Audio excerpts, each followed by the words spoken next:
the acrid smell of smoke drifting across the Wind River Valley on that October morning in 1891 was what first alerted rancher Dan Hartwell that something was terribly wrong in the remote wilderness of northwestern Wyoming. Dan had been breaking horses in the main corral of his ranch when the wind shifted, carrying with it the unmistakable scent of burning wood and something else, something that made his blood run cold with the realization that somewhere in the vast expanse of his territory, a structure was on fire. The Broken Arrow Ranch covered 12,000 acres of some of the most beautiful and isolated land in Wyoming territory, stretching from the foothills of the Wind River Mountains down into the valley where Dan ran cattle and horses that had made him one of the most successful ranchers in the region. At 41, Dan had spent the last 18 years building his operation from a modest homestead into an empire that employed 25 men and supplied beef and horses to military posts and mining camps throughout the territory. Dan lived alone in the large ranch house he'd built with the expectation of filling it with a wife and children who had never materialized. His dedication to building the Broken Arrow had left little time for romance, and the isolation of his property meant that opportunities to meet suitable women were rare. Most of his social interaction was limited to business dealings, occasional trips to the territorial capital, and the company of his ranch hands during the long Wyoming winters.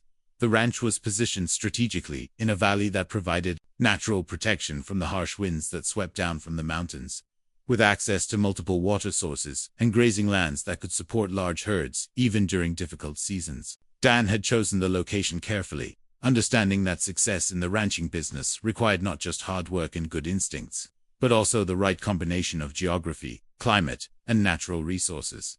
On this particular morning, Dan had been working with a particularly stubborn Mustang that his men had captured during a roundup in the previous week. Breaking horses was one of the aspects of ranch life that Dan handled personally, partly because he had a natural talent for understanding equine behavior, and partly because he found the challenge of earning a wild horse's trust to be one of the most satisfying parts of his work.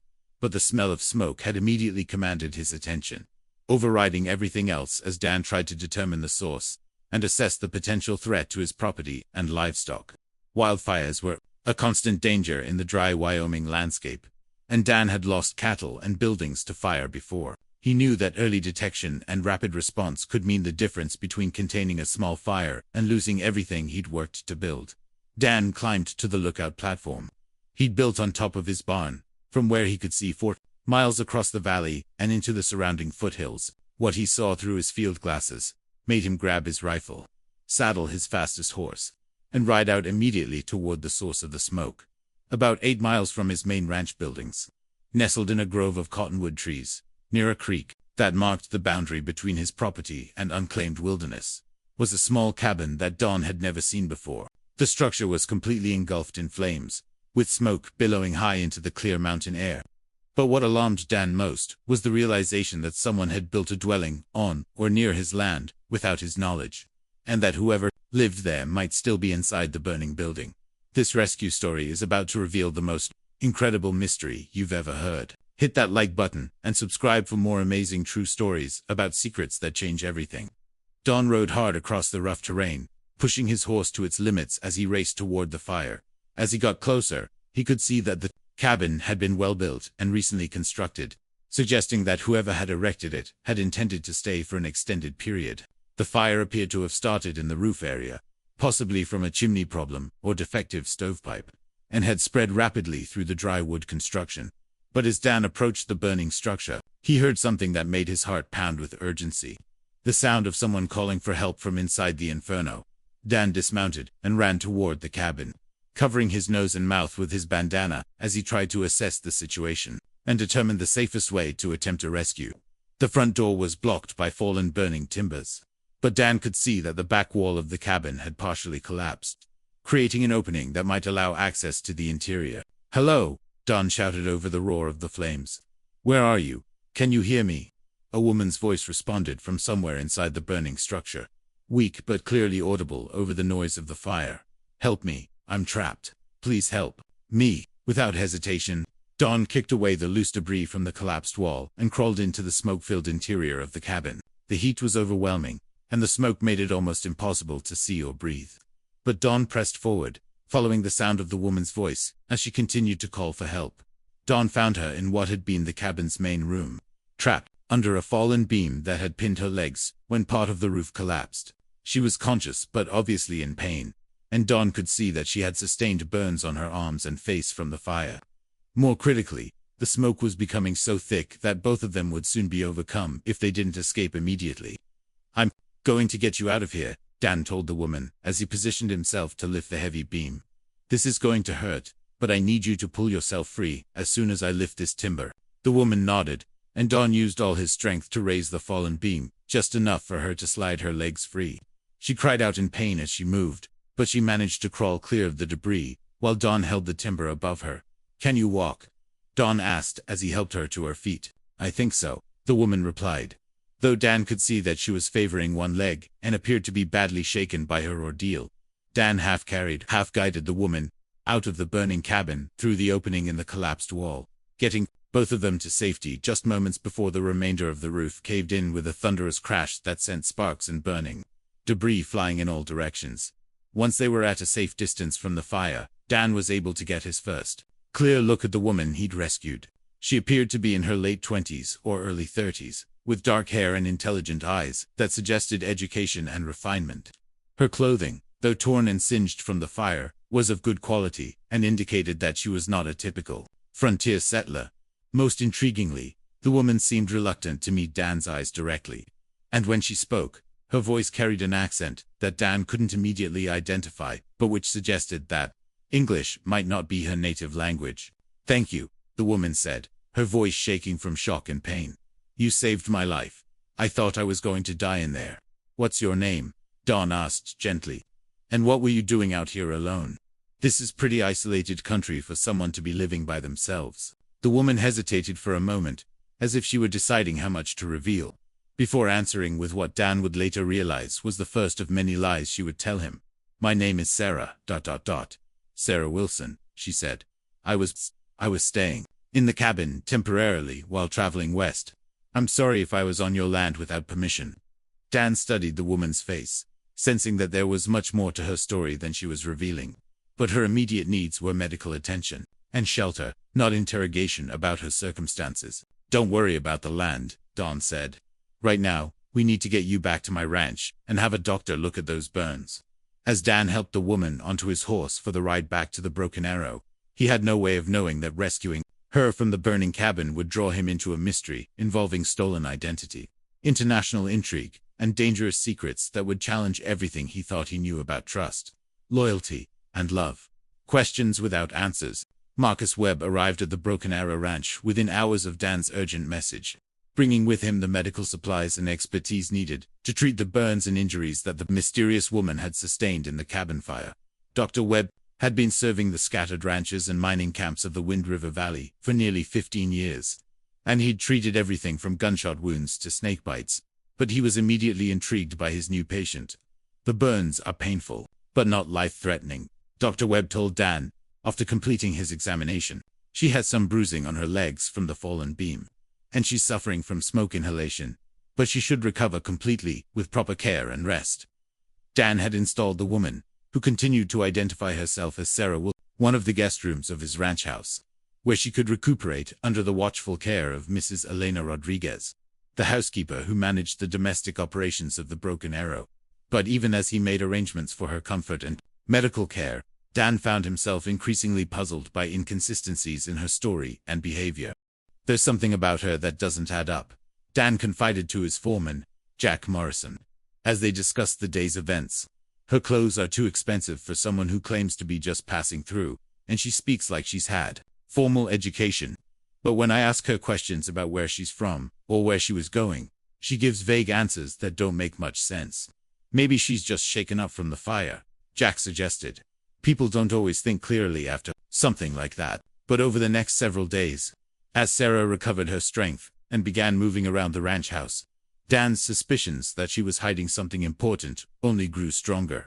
She spoke fluent English, but occasionally used phrases or pronunciations that suggested European origins. When Dan asked her about her family or her travel plans, she provided answers that were plausible but lacked the kind of specific details that characterized genuine accounts. Most intriguingly, Sarah displayed knowledge and skills that seemed inconsistent with her claimed background as a traveler heading west to join relatives. She spoke knowledgeably about literature, current events, and subjects that suggested extensive education. When Mrs. Rodriguez injured her hand while preparing meals, Sarah stepped in to help with cooking that demonstrated familiarity with European cuisine and techniques that few American frontier women would have possessed. She cooked a meal last night that reminded me of food I ate in Denver when I was visiting my sister, Mrs. Rodriguez told Dan. But when I asked her where she learned to cook like that, she just said her mother taught her, and changed the subject. Dan also noticed that Sarah seemed nervous whenever he mentioned contacting authorities about the fire or helping her continue her journey. She claimed to be traveling to California to join an uncle who was expecting her, but she couldn't provide an address or specific details about this relative. When Dan offered to send telegrams on her behalf, she politely declined, saying she preferred to contact her family personally when she reached her destination. Dr. Webb made several return visits to check on Sarah's recovery, and he shared Dan's growing conviction that their patient was concealing important information about her identity and circumstances. "I've been practicing medicine on the frontier for 15 years, Dr. Webb told Dan during one of these visits, and I've learned to read people pretty well. That woman has secrets, and they're the kind of secrets that could be dangerous for anyone who gets too involved with her." "What do you think she's hiding?" Dan asked. "I don't know," Dr. Webb replied. "But my guess is that she's either running from something or someone, or she's involved in something that requires her to maintain a false identity. Either way, you might want to be careful about how much you trust her." Despite these warnings, Dan found himself increasingly drawn to Sarah, both by her obvious intelligence and refinement and by the mystery that surrounded her. She was clearly well-educated and possessed of the kind of social graces that indicated genteel upbringing. But she also displayed a strength and resourcefulness that suggested experience with difficult circumstances. During the evenings, as Sarah recovered her strength, she and Dan would sit on the ranch house porch and engage in conversations that revealed her knowledge of literature, politics, and world events. She spoke thoughtfully about subjects ranging from the changing political situation in Europe to the development of the American West, demonstrating a breadth of knowledge that impressed Dan and made him increasingly curious about her background. "You seem to know a lot about European politics for someone who's spent her life in America," Dan observed one evening as they discussed recent developments in international affairs. "I read a lot," Sarah replied, but Dan noticed that she avoided making direct eye contact when she gave this explanation. "Where did you go to school?" Dan asked. "You obviously received an excellent education." "Back east," Sarah answered vaguely. "My father believed that women should be educated as well as men." But when Dan tried to follow up with questions about her father's profession or the specific schools she'd attended, Sarah again provided answers that were plausible but lacked the kind of detail that characterized genuine memories. As the days passed and Sarah's physical condition improved, Dan realized that he was facing a dilemma that went beyond simple curiosity about his houseguest's identity. He was beginning to develop genuine feelings for this mysterious woman, but he was also increasingly convinced that she was lying to him about fundamental aspects of her life and background. The situation became more complicated when Dan received visits from neighbors and business associates who were curious about the woman he was harboring at his ranch. News traveled quickly in the sparsely populated Wind River Valley, and stories about the mysterious woman who'd been rescued from a burning cabin had already begun to spread throughout the community. "People are starting to ask questions about your houseguest," Sheriff Tom Bradley told Dan during one of his regular visits to the ranch. "Some folks are wondering if maybe she's connected to that series of robberies we've been having in the mining camps." "What robberies?" Dan asked. "Someone's been hitting the smaller mining operations, stealing payrolls and supplies," Sheriff Bradley explained. "Whoever's doing it knows exactly when and where to strike, which suggests they have inside information. The timing of these robberies coincides pretty closely with when your mysterious lady would have been in the area." Don felt a chill as he considered the possibility that Sarah might be involved in criminal activities, but even as he acknowledged that her presence at his ranch raised legitimate questions, he found himself reluctant to believe that the woman he was beginning to care for could be capable of serious crimes. "Sheriff, I don't think Sarah's involved in anything criminal," Don said. "She was trapped in a burning cabin when I found her. That's not exactly the behavior of someone making a planned escape after committing robberies." "Maybe not," Sheriff Bradley replied, "but I think you ought to be careful. Women can be just as dangerous as men when they're desperate or when they're protecting secrets that could get them in serious trouble." That evening, as Dan sat on his porch considering the sheriff's warnings and his own growing suspicions about Sarah's identity, he made a decision that would fundamentally change their relationship and force both of them to confront truths that would test everything they thought they knew about trust, loyalty, and love. The truth unveiled. Dan Hartwell's decision to confront Sarah Wilson about her identity came after he discovered evidence that forced him to accept what he'd been trying to ignore. The woman he was falling in love with had been lying to him about every important aspect of her life and background. The discovery occurred on a crisp November morning, when Dan was cleaning out the debris from Sarah's burned cabin, partly to remove a potential fire hazard from his property, and partly in hopes of finding clues about her real identity. Most of the cabin's contents had been destroyed in the fire, but Dan's methodical search of the ruins uncovered a metal strongbox that had survived the flames, hidden beneath what had been the cabin's floor.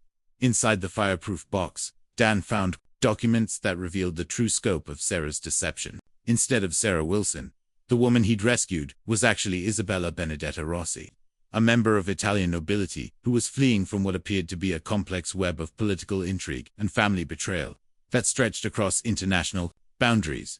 The documents included letters written in Italian, official papers bearing governmental seals, and what appeared to be financial instruments worth substantial sums of money. Most significantly, Dan found correspondence that indicated Isabella was being pursued by agents representing both her own family and foreign governments, who viewed her as a threat to carefully negotiated political arrangements. One letter, written in English and dated just weeks before the cabin fire, made the situation painfully clear. Isabella had been engaged to marry a German nobleman as part of a political alliance between their families, but she had discovered that her intended husband was involved in criminal activities that included arms smuggling and political assassination. Her attempt to break the engagement and expose these crimes had made her a target for elimination by people who couldn't afford to have their activities revealed. "My dearest Isabella," the letter read, "your refusal to honor the marriage contract has created problems that extend far beyond family disappointment. Certain parties have decided that your continued existence represents an unacceptable risk to their operations. You must understand that there are now people looking for you who will not be satisfied with simply forcing you to honor your engagement. Your only safety lies in disappearing completely, preferably to a place where European political interests have no influence."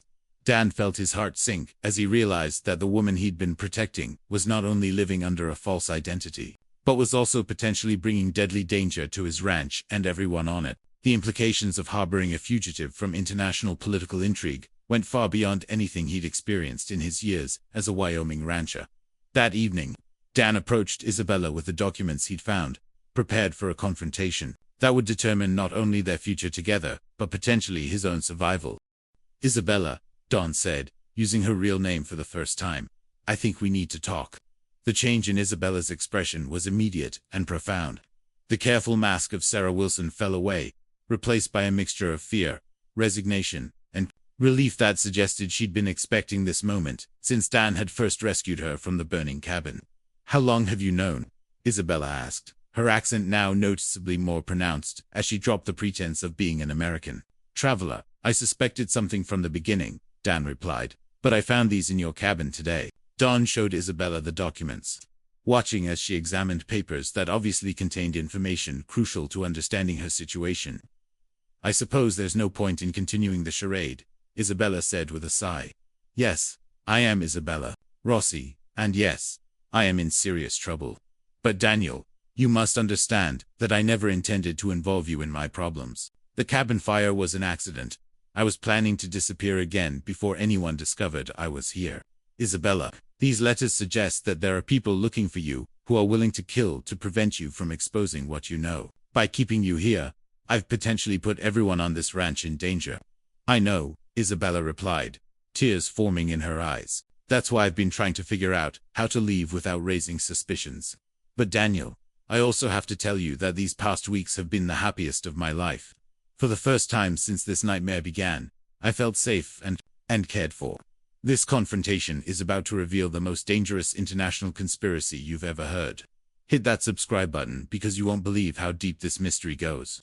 Dan studied Isabella's face, trying to reconcile the woman he'd come to care for with the complex political fugitive described in the documents. Despite the deception and the danger, he found that his feelings for her hadn't diminished, if anything. Understanding the courage it had taken for her to flee from powerful enemies had increased. His admiration for her strength and determination. "Isabella, tell me everything," Dan said. "If we're going to figure out how to handle this situation, I need to understand exactly what we're dealing with." Over the next several hours, Isabella revealed the full story of her flight from Italy and the events that had made her a target for assassination. She had been born into one of Italy's most prominent noble families, with expectations that she would marry strategically to advance her family's political and financial interests. The engagement to Count Friedrich von Steinberg had been arranged to cement an alliance between Italian and German interests that would facilitate arms trading and political manipulation throughout Europe. But Isabella's discovery of von Steinberg's involvement in criminal activities had created a crisis that threatened to expose a network of corruption extending to the highest levels of European government. Her refusal to honor the engagement and her threats to reveal what she'd learned had made her a liability that certain parties had decided to eliminate permanently. "I came to America because I thought I could disappear into the wilderness and start a new life where European politics couldn't reach me," Isabella explained. "I had enough money to live quietly for years, and I thought that eventually the people looking for me would give up and focus on other concerns. But they haven't given up," Dan observed. "No, they haven't," Isabella confirmed. "In fact, the letters I found in the strongbox suggest that they've traced me to this area and may already have agents in the region looking for me." Don realized that his ranch had become the center of an international manhunt that could result in violence against anyone who tried to protect Isabella, but he also understood that abandoning her to face her enemies alone would violate every principle he'd lived by throughout his adult life. "Isabella," Dan said, making a decision that would test his courage in ways he'd never imagined. "I'm not going to let anyone hurt you, but we need to be smart about how we handle this situation." The plan they developed over the following days would require them to outmaneuver international agents, create a convincing false trail, and ultimately confront the people who were determined to silence Isabella permanently. But first, they would have to survive the arrival of enemies who were already much closer than either of them. Realized. Love and survival. The test of Dan Hartwell's commitment to protecting Isabella Rossi came sooner than either of them had anticipated. 3 days after their conversation about her true identity, Dan's ranch hands reported seeing strangers in the area, well-dressed men on horseback, who were obviously not local ranchers or travelers, but who seemed to be conducting some kind of systematic search of the Wind River Valley. "Boss," Jack Morrison told Dan during their morning meeting, "there's something you need to know about those riders we've been seeing. Yesterday, I got close enough to overhear some of their conversation, and they weren't speaking English. Sounded like German or maybe Italian to me." Dan felt his blood run cold as he realized that Isabella's enemies had tracked her to his ranch. The international conspiracy that she'd been fleeing had reached into the Wyoming wilderness, bringing with it the threat of violence that could endanger everyone on the Broken Arrow. "How many men are we talking about?" Don asked. "I've seen at least 6, maybe more," Jack replied. "They're well armed, and they're conducting themselves like military professionals. Whatever they're looking for, they're taking it seriously." Dan immediately implemented security measures designed to protect Isabella. While gathering intelligence about the threat they were facing, he positioned armed guards around the ranch house, established lookout posts on the surrounding hills, and sent riders to alert neighboring ranchers about the presence of potentially dangerous strangers in the area. But even as he prepared for the possibility of armed confrontation, Dan found himself struggling with the implications of what he'd committed to do. Protecting Isabella meant risking not only his own life, but the lives of his employees, and potentially drawing his ranch into an international incident that could have consequences extending far beyond the Wyoming territory. "Daniel," Isabella said as they discussed their options, "I can't let you risk everything for me. These people will kill anyone who stands in their way, and they have resources that extend far beyond what you can mobilize here." "Isabella, I'm not going to abandon you to face these people alone," Dan replied. "But we need to be smart about how we handle this." The strategy they developed involved creating the appearance that Isabella had already left the area, while secretly preparing defensive positions that would allow them to hold off attackers until federal authorities could respond to their request for assistance. Don had sent urgent telegrams to the territorial marshal and federal officials in Washington, explaining that his ranch was being threatened by foreign agents pursuing an Italian political refugee, but their preparations were interrupted by the arrival of a delegation that approached the ranch under a flag of truce. white cloth tied to a stick that indicated a desire to negotiate rather than fight. The group consisted of 4 men in expensive clothing who rode with the confidence of people accustomed to having their demands met, without question. The leader of the group introduced himself as Count Friedrich von Steinberg, the very man whose criminal activities Isabella had discovered, and whose marriage proposal she had rejected. His presence at the Broken Arrow confirmed that the international conspiracy had tracked Isabella to Dan's ranch, and was prepared to use whatever force was necessary to silence her permanently. "Mr. Hartwell," Count von Steinberg said in accented, but perfect English, "I believe you are harboring a woman who belongs to me. I have come to retrieve my property, and to compensate you for any inconvenience you may have experienced." "Count," Dan replied, keeping his voice calm despite his anger at hearing Isabella described as property. "I don't know what you're talking about. But I can tell you that no one on my ranch belongs to anyone except themselves." "Mr. Hartwell, I think you misunderstand the situation," von Steinberg continued. "The woman calling herself Sarah Wilson is actually Isabella Rossi, my lawful fiancé, who fled from Italy after stealing valuable documents that belonged to me. I have legal authority to take her into custody and return her to face charges for theft and breach of contract." "Even if that were true," Don responded, "this is American soil, where American laws apply. If you want to make legal claims against anyone, you'll need to work through proper American legal channels." Count von Steinberg's expression hardened, as he realized that Don wasn't going to be intimidated by claims of European legal authority. "Mr. Hartwell, you are interfering with matters that extend far beyond your comprehension. The woman you are protecting possesses information that could damage relationships between governments and disrupt carefully negotiated agreements.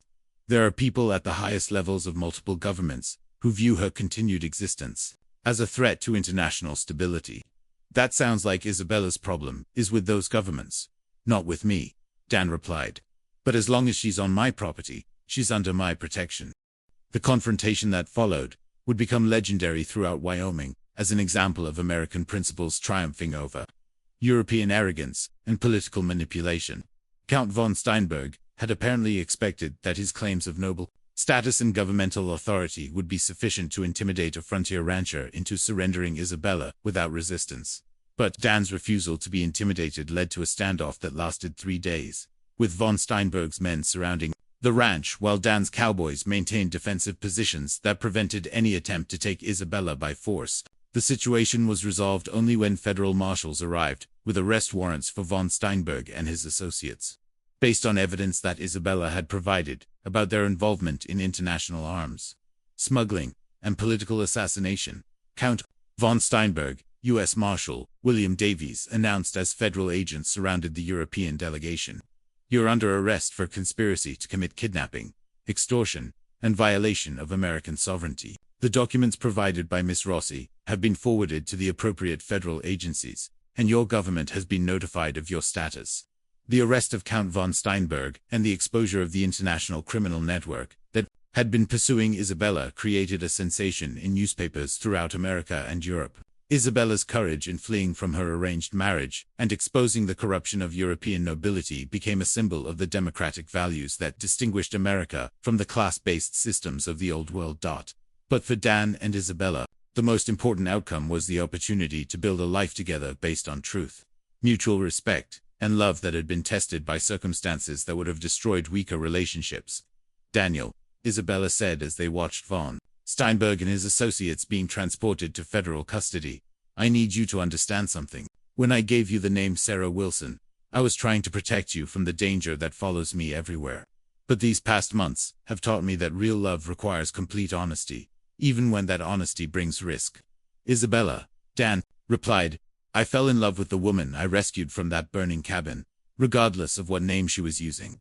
Your courage, your intelligence, your strength, those aren't things that can be faked or hidden behind false identities." 6 months later, Dan Hartwell and Isabella Rossi were married in a ceremony that attracted attention from newspapers across the country as a symbol of the American dream's power to transform lives and provide sanctuary for those fleeing oppression. The Broken Arrow Ranch became their home, and the foundation for a family that would eventually include 3 children, who grew up hearing stories about their mother's courage and their father's willingness to risk everything to protect the woman he loved. If this incredible story about love, triumphing over international conspiracy, moved your heart, Smash that like button and subscribe for more amazing true stories about courage, truth, and the power of standing up for what's right. Share this video with someone who needs to be reminded that real love is worth fighting for, no matter the odds. Comment below and tell us, would you risk everything to protect someone you love? Ring that notification bell so you never miss our latest inspiring stories. Remember, true love isn't just about romance. It's about having the courage to fight for each other when the world tries to tear you apart. This remarkable story reminds us that love often requires us to see beyond surface appearances and trust our hearts even when our minds are filled with doubt. Dan Hartwell's decision to protect Isabella, despite her deception about her identity, demonstrates that true love is based on character and courage rather than convenience or comfort. Isabella's journey from European nobility to American ranch wife illustrates the transformative power of love that accepts people for who they truly are rather than who they pretend to be. Her willingness to flee from wealth and privilege to seek freedom and genuine affection proves that the most valuable things in life cannot be purchased or arranged by others. The confrontation between American frontier values and European political intrigue became a symbol of the democratic principles that made America a beacon of hope for those seeking to escape oppression and build new lives based on merit rather than birthright. Sometimes the most important battles are fought not by armies but by individuals who refuse to surrender their principles when confronted by those who believe that power and privilege give them the right to control others' lives.